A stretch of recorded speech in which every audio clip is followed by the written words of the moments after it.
posibleng mangyari. Ngunit tuluyan ng binigyan ng basbas ni Katie ang inaabangang date ni Katrina Halili at Chris Lawrence.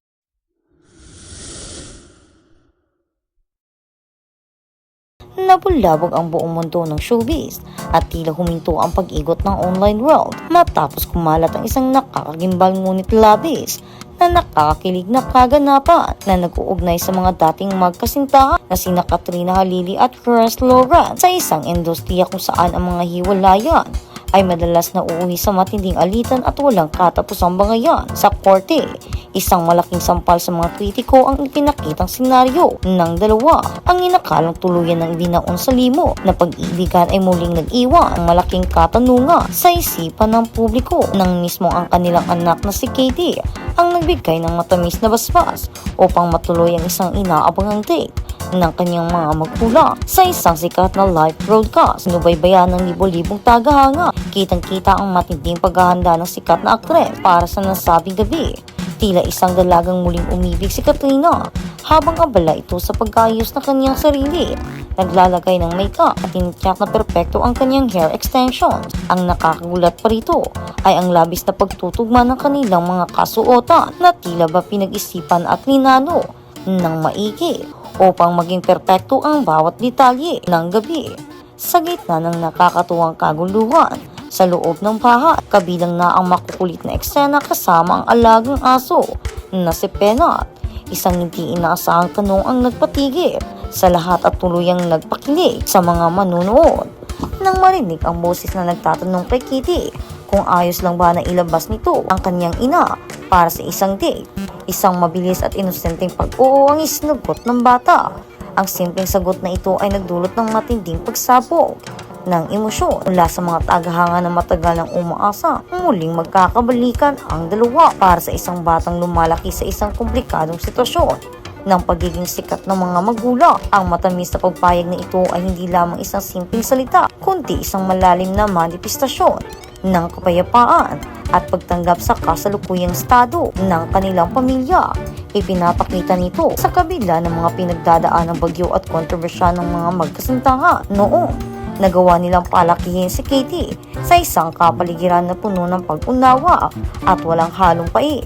Chris Lawrence heartfelt letter leaves Katrina Halili in tears. Netizens couldn't hide their kilig after Katrina Halili revealed a touching letter she receives, expressing gratitude, sincerity, and a desire to make her. Pangyayaring ito ay nagbukas ng isa sa mga mas malalim na diskurso tungkol sa modernong mukha ng pagiging magulang sa loob ng magulong mundo ng showbiz.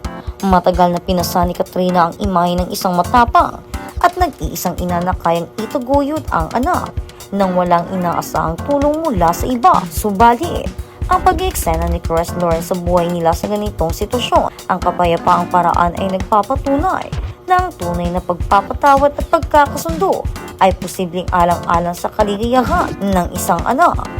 Ang labis na profesionalismo at pagiging magkaibigan ng dalawa matapos ang kanilang masalimuot na nakaraan ay isang pambihirang halimbawa na hindi lahat ng sirang relasyon ay kailangang magtapos sa puot.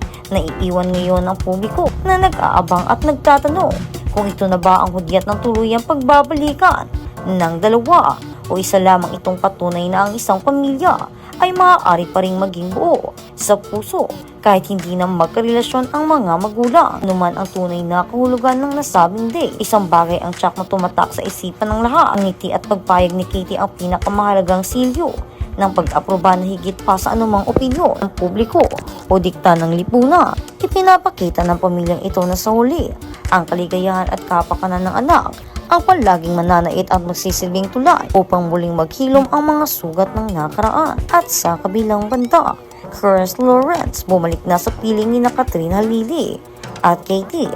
Halos magkapareho ang post ni Chris Lawrence at Christina Halili sa kanilang IG stories. Say ng singer, guess who's back? Daddy's home with red heart emoji. Ang post naman ng actress ay the wait is over.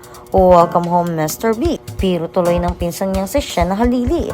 May ganyan ka na ha? Girl na girl ka na ngayon. Iba na si insan mo may Shen Halili. Reaksyon ng netizen. Ayon naman sa mga fan ng actress, nakasupport daw sila para sa forever happiness. Mag-ina, reunited na ang KKK. Say naman ng kaibigan ni Chris na si JR, sabi ko na may forever pa rin talaga. More power and a shower of blessings for you guys. In Jesus' mighty name and amen. Family is complete. Welcome home, Mr. B. Enjoy your day with Miss B and Katie. Mag-ama talaga kayo. Carbon copy talaga. Welcome home, Mr. B, sa iyong mag-ina. Masaya na po ang mag-ina ninyo. Yes na talaga ito. Nagbalik si Chris Lawrence sa piling ni na Katrina at Katie para makasama sila bilang pamilya. May ikalawang pagkakataon ba sa pag-ibig? Muling nilagawan ni Chris Lawrence si Katrina Halili at Chris Lawrence ang kanilang anak na si Katie. Sa Manila, Philippines, sinabahagi ng actress na si Katrina Halili ang liham na iniwan sa kanya ni Chris Lawrence ay nagdulot ng kilig sa mga gumagamit ng social media. Sa kanyang pinakabagong vlog sa kanyang YouTube channel, ibinunyag niya ang nilalaman ng liham. Ng bahagi ng vlog, pinilit ng kanilang anak na si Katie, sina Katrina Halili at Chris Lawrence na magalikan sa labi habang nasa loob sila ng sasakyan. Pauwi, binasa ni Katrina ang liham na iniwan ni Chris para sa kanya. Nagpasalamat si Chris kay Katrina sa pagbibigay sa kanya ng isa pang pagkakataon. Nakasama ito sa nakalipas na ilang buwan. Sinabi ni Chris na espesyal para sa kanya ang kanilang muling pagtatagpo. Napaluha si Katrina habang binabasa ang liham na isinulat ni Chris. Hindi ako narito para magmamadali sa kahit anong bagay. Gusto ko lang na makaramdam ka ng seguridad na maging totoo sa iyong sarili. Seguridad na hindi magmamadali at seguridad na alam mong anuman ang mangyayari. Tapat ang aking intensyon sa iyo. Pahayag ni Chris Alia. Baka hindi aksidente na binigyan tayo ng buhay na pagkakataong ito na muling magkalapit. Marahil ay nakatak na tayong magkalapit muli sa yugtong ito ng ating pagkatao. Mas matalinong mas matatag at sana ay mas mabuti kaysa noon. Tagpan niya. Ngunit ang pinaka nakakakilig na bahagi ng liham ni Chris ay ang tanong na, pwede na po ba akong manligaw sa iyo? Ibinunyag din ni Chris na ang kanyang pagnanais na manligaw ay hindi dahil sa kanilang nakaraan o sa opinyon ng iba kundi dahil sa nais niya magkaroon ng pagkakataong pasayahin si Katrina araw-araw. Kung papayagan mo akong magkaroon ng isa pang pagkakataon na mas makilala ka, pasayahin ka, suportahan ka at piliin ka araw-araw. At kung hindi man ngayon ang sagot mo, ayos lang yun. Hindi naman ako nagmamadali dahil sa ngayon, masaya naman ako sa kung anong mayroon tayo. Dagdag pa ni Chris. Agad na sinabi ng actress kay Katie na balak niyang ligawan ang kanyang dati na agad namang sinang-ayon ng bata. Naging magkasintahan sina Katrina at Chris mula 2008 hanggang 2014. Isinilang naman ang anak nila ni Katrina na si Katie noong 2012. At saka naman noong 2014, naghiwalay ang dalawa. Ngunit ngayon, ay talagang pinagtagpo sila ng tadhana 2026 at mukhang panahon na para magkabalikan silang dalawa.